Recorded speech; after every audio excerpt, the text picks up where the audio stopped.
इस कार्यक्रम के पुण्यार्चक हैं स्वर्गीय श्रीमती सोना देवी जी की पुण्य स्मृति में श्री विनोद सेठी, श्री दिवस, श्रीमती रश्मि सेठी, श्री आनंद, श्रीमती नीनू सेठी, श्रीमती चांदनी, श्री अभिषेक पाटोदी, श्रीमती शिवांगी, श्री सौरभ छावड़ा, चिरंजीवी दक्ष, कुमारी अमायरा, चिरंजीवी अरहम, कुमारी शरण्या एवं समस्त सेठी परिवार दीमापुर एवं कोलकाता।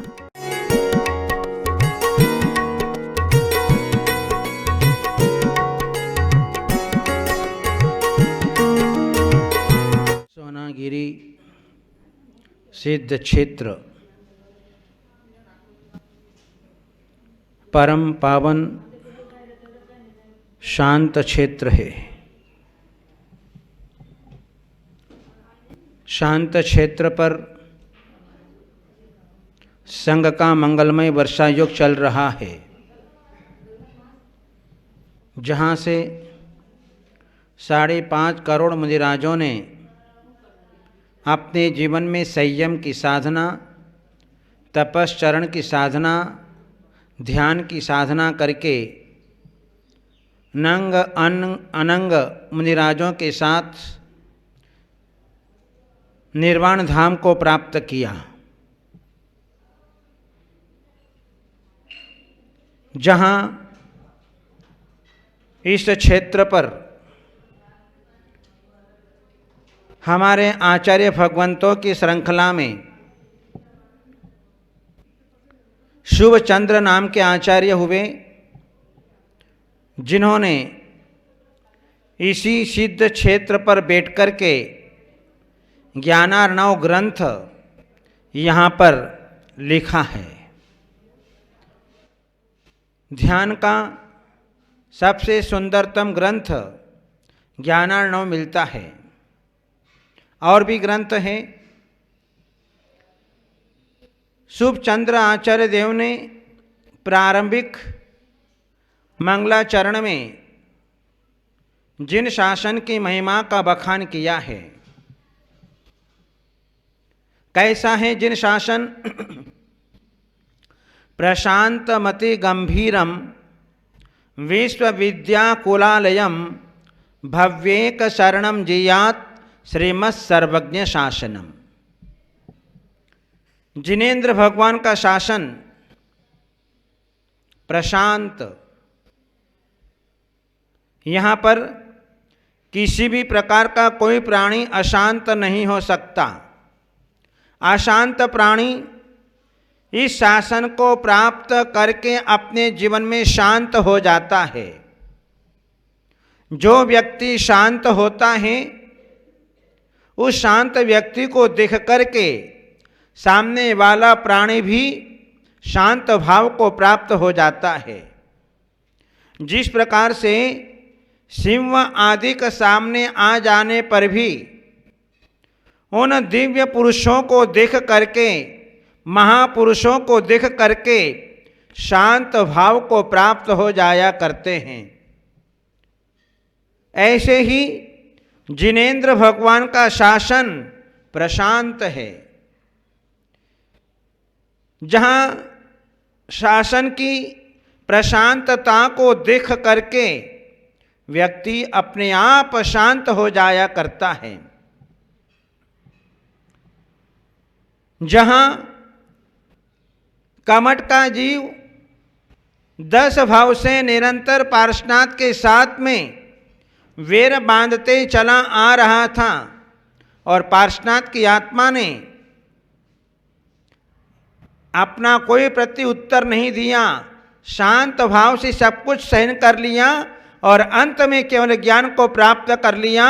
और केवल ज्ञान प्राप्त होते ही वही वेरी देव जो 10 भाव से निरंतर वेर ले रहा था, उनके चरणों में आकर के शांत भाव को प्राप्त हो गया। यशोधर मुनिराज के सामने 500 शिकारी कुत्ते छोड़े गए। 500 के 500 ही कुत्ते शांत भाव को प्राप्त हो गए। यह है सर्वज्ञ भगवान के शासन का फल, जो अत्यंत प्रशांत है। ऐसे शासन को जो प्राप्त कर लेता है, वह प्राणी भी अपने जीवन में प्रशांत हो जाया करता है।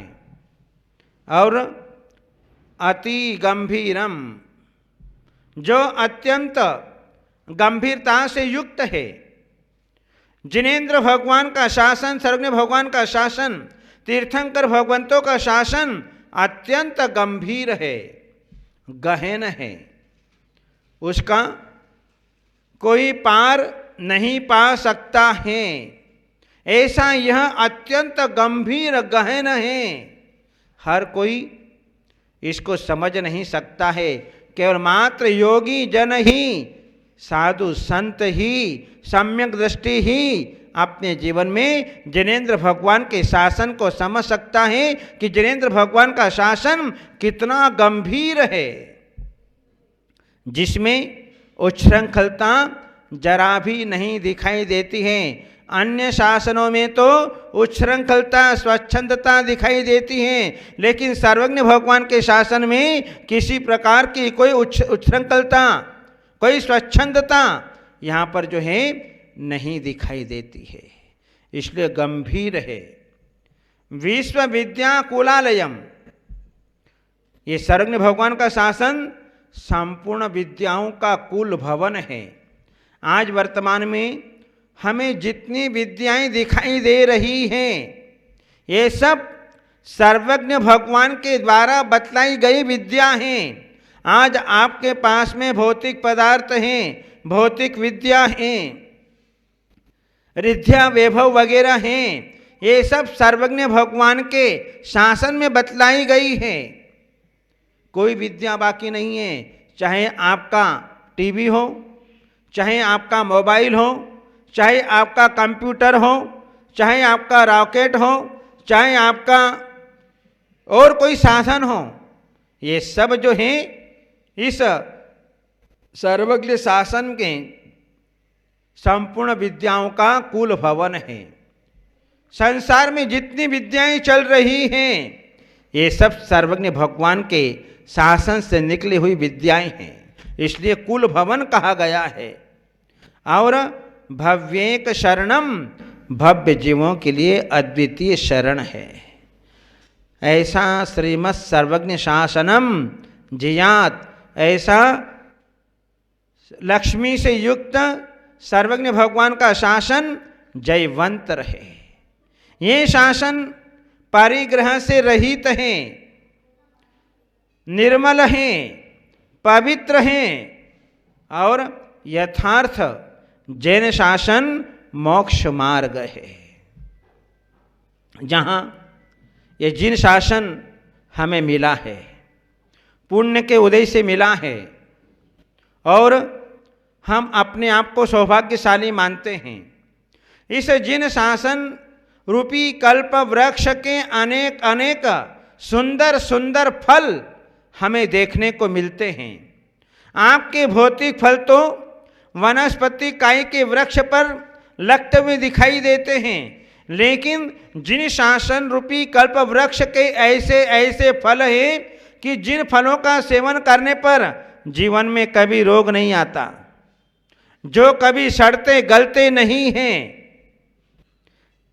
ऐसे ऐसे फल हमें अपने जीवन में इस जिन शासन के द्वारा मिलते हैं। और वे फूल फल जो हैं, सबसे पहले हमारा अनेकांत, दूसरा है स्याद्वाद, तीसरा है प्रमाण, चौथा है नय, पांचवा जो है निक्षेप, और छठा है अनुयोग द्वार, और सातवां है रत्नत्रय मोक्ष मार्ग। ऐसे अनेक अनेक फल जो हैं हमें देखने को मिलते हैं। अहिंसा से सुख, त्याग से शांति, ध्यान से सिद्धि और मैत्री से प्रगति, ऐसे ऐसे फल जिन शासन के अंदर हमें अपने जीवन के अंदर मिलते हैं। जो कोई इन फलों का भक्षण कर लेता है, वह अपने जीवन में सुख ही सुख को प्राप्त करता है, अपने जीवन में आनंद ही आनंद प्राप्त करता है। उसके जीवन में कभी कदापि दुख नहीं आ सकता है। ऐसा ये जिन शासन है, अनेकांत अनेकांत का मतलब होता है जिसमें अनेक अंत, अंत का मतलब होता है धर्म, धर्म का मतलब स्वभाव, जिसमें अनेक प्रकार के स्वभाव पाया जाए उसका नाम है अनेकांत। जहां अनेकांत हमारे जीवन में आ जाता है और अनेकांत आता है तो वहां पर जीव संसार में भटक नहीं सकता है। आज जितने भी मतांतर बने हैं वे अनेकांत धर्म को नहीं समझने के कारण बने हैं। जहां अनेकांत आता है, यदि वस्तु स्वरूप को अच्छी तरह से समझ लिया जाए तो कहीं कोई दुख नहीं है, कष्ट नहीं है। संसार में जितने भी पदार्थ हैं वे पदार्थ जो हैं प्रतिपक्ष को लिए हुए हैं, उसका नाम है अनेकांत। जैसे कि हमारा भारत देश जो है वह धर्म प्रधान देश है। भारत जो है, भारत में सभी धर्म हैं और ये भारत जो है सभी को निभाता है। वे वस्तु स्वरूप को नहीं समझने के कारण जो है वे जो है उन लोगों ने अपने जीवन में एक एक पक्ष को स्वीकार कर लिया और एक एक पक्ष को स्वीकार किया और अपने जीवन में पतन का कारण बना लिया। लेकिन जिसने अनेकांत की शरण ली वो अपने जीवन में संसार समुद्र से पार हो गए। जैसे कि हम समझते हैं कि अनेकांत क्या है, दृष्टांत से समझें कि जैसे चतुर्थ पट्टाधीश गुरुदेव आचार्य श्री अजित सागर जी महाराज, ये पिता भी हैं, शिष्य भी हैं, भाई भी हैं, पोते भी हैं और पड़पोते भी हैं। कैसे हैं? एक ही पिता के अंदर अनेक प्रकार के धर्म स्वभाव पाए जाते हैं। कैसे पाए जाते हैं? पिता, हम उनके शिष्य हैं, उनकी अपेक्षा से हमारे पिता हो गए। शिष्य, शिष्य कैसे हो गए? तो आचार्य शिव सागर महाराज से दीक्षा ग्रहण की, उनके अपेक्षा से शिष्य हो गए। भाई, आचार्य शिव सागर महाराज के और भी शिष्य हैं, शिष्य थे, उनकी अपेक्षा से वे भाई हो गए। और पड़पोते, चारित्र चक्रवर्ती आचार्य शांति सागर महाराज के अपेक्षा से वे पड़पोते हो गए। इस प्रकार से जो है एक ही पिता में अनेक प्रकार का जो है स्वभाव देखा जाता है। ऐसे ही अनेकांत में जहाँ पर पदार्थ सत्य भी है, असत्य भी है, नित्य भी है, अनित्य भी है, एक भी है, अनेक भी है, इस प्रकार से जो है वस्तु स्वरूप की व्यवस्था जो है हमारे जिन शासन के अंदर बतलाई है और वह अनेकांतवाद अपने जीवन के अंदर सारी वस्तुओं का ज्ञान कराता है। जो अच्छी तरह से इस अनेकांतवाद को समझ लेता है वह अपने जीवन में कभी भी कहीं कहीं ठोकर नहीं खा सकता है, उसका जीवन उज्जवल बन जाता है। जहाँ हम देखते हैं भगवान महावीर की अनेकांतवादता को, जिस समय भगवान महावीर कुंडलपुर में जन्मे और कुंडलपुर में जन्मे तो स्वाभाविक है जैसे जैसे बचपना आता जाता है तो बचपन के साथ जो है मित्र भी हुआ करते हैं।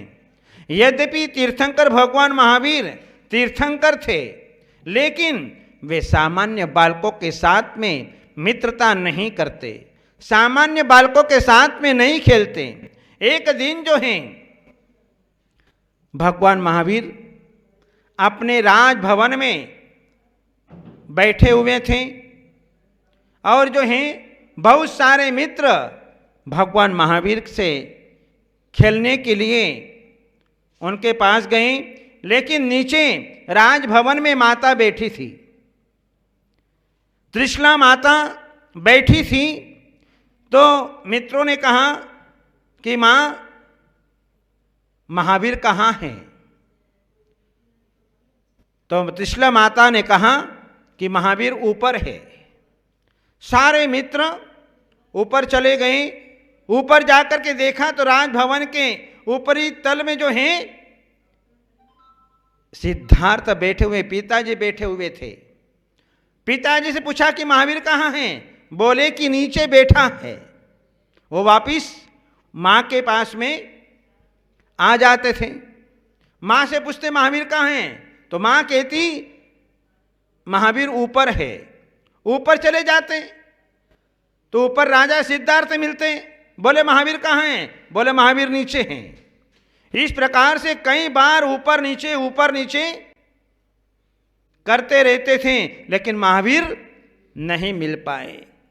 जब महावीर के मित्र जो हैं जाने लगे, उदास होकर के, उनको अच्छा नहीं लगा। वे अपने झरोके में से देख रहे थे कि मेरे मित्र आए और आज जो हैं सब के सब उदास होकर के जा रहे हैं। तब जो हैं महावीर ने आवाज लगाई, अरे मित्रों इधर आओ, मैं यहां पर हूं।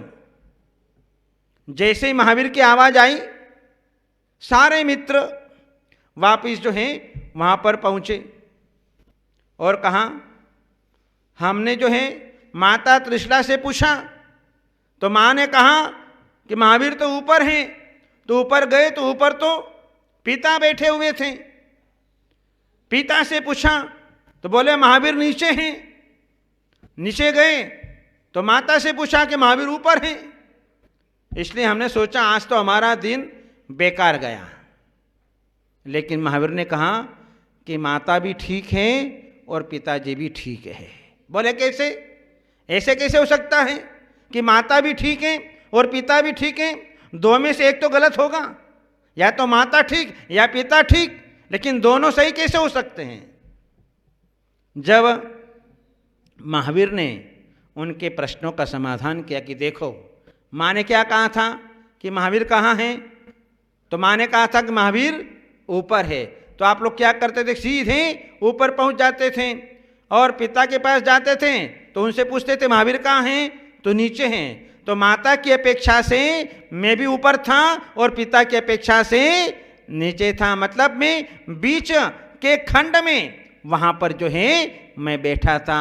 इस प्रकार भगवान महावीर की अनेकांत दृष्टि की जाते हुए मित्रों को वापिस बुला लिया।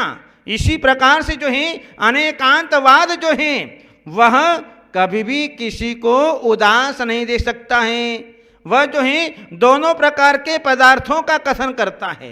केवल मात्र सत का ही कथन नहीं करता है, असत का ही कथन नहीं करता है, नित्य का ही कथन नहीं करता है, अनित्य का ही कथन नहीं करता है। दोनों का सापेक्षीकरण जो है वह कथन करता है। इसलिए अनेकांतवाद आज तक जिंदा है और अनेकांत के बल पर हमारे आचार्यों ने बहुत बड़ी बड़ी प्रभावना की। अनेक लोगों के साथ में बड़े बड़े वाद विवाद हुए और उसमें विजय को हासिल किया। ऐसा यह अनेकांतवाद है जो सर्वज्ञ भगवान का शासन है। इसलिए अपने जीवन में अनेकांतवाद का सहारा लेकर के अपने जीवन में जो है आगे बढ़ना चाहिए और जो है हम अपने वस्तु स्वरूप को समझ सकें और वस्तु स्वरूप को समझ करके अपने जीवन में सम्यक दर्शन, ज्ञान, चारित्र आदि को प्राप्त करके हम मोक्ष सुख के भाजन बन सके। इन्हीं मंगलमय भावनाओं के साथ बोले गुरुवर्य आचार्य श्री अजित सागर जी महाराज की।